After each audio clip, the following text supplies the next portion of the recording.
Hello friends, welcome back. Cool DomiNations gamer for you. Today we're going to talk about what wonder is the best to pick in Industrial Age, and I'm going to give you a complete guide, full guide on this because you know players are of different types in the game depending on their lifestyle and how much time they have to spend on the game, and not everyone prioritizes the same things in the game, so not everyone should pick the same exact wonder. So we have a few options in Industrial Age.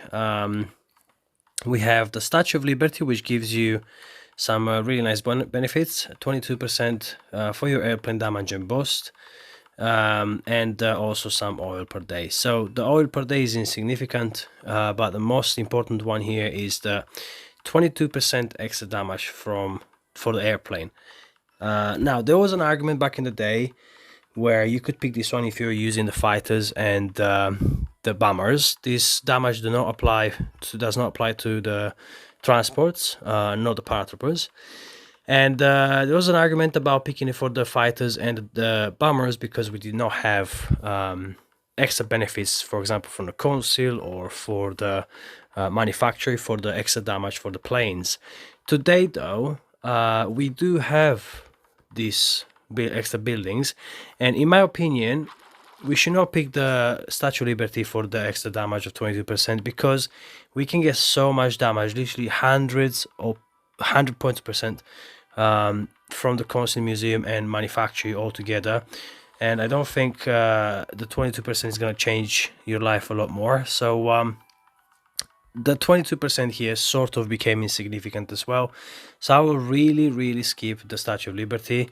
Let me know in the comments your thoughts if you found it helpful. You know, the Statue of Liberty, maybe you have it already.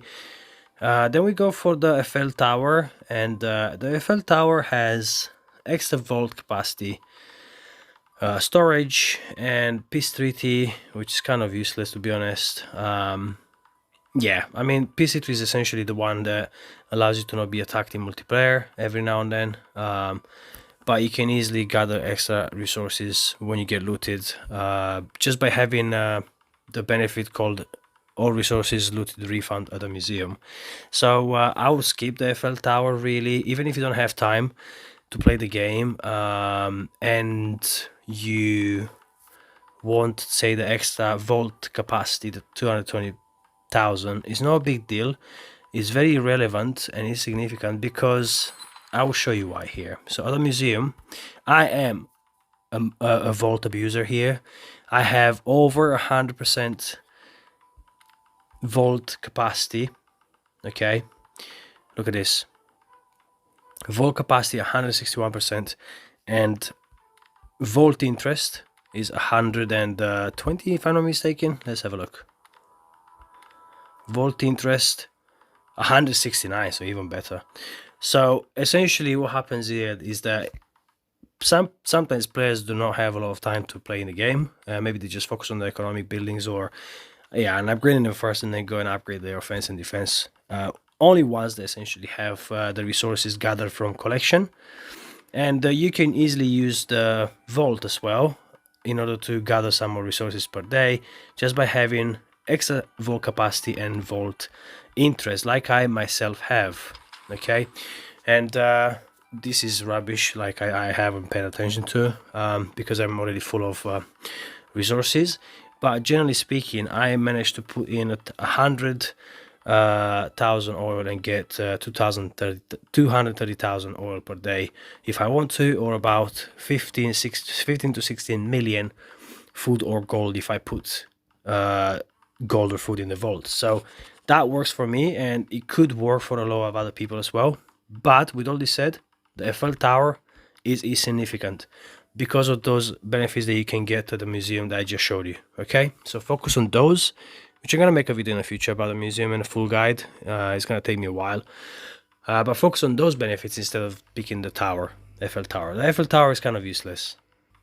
Hope that was explanatory enough. Then we have the Kremlin here, and the Kremlin gives walls hit points, which is kind of useless, and partisan defenders. Essentially increases the health of nearby walls and bastions.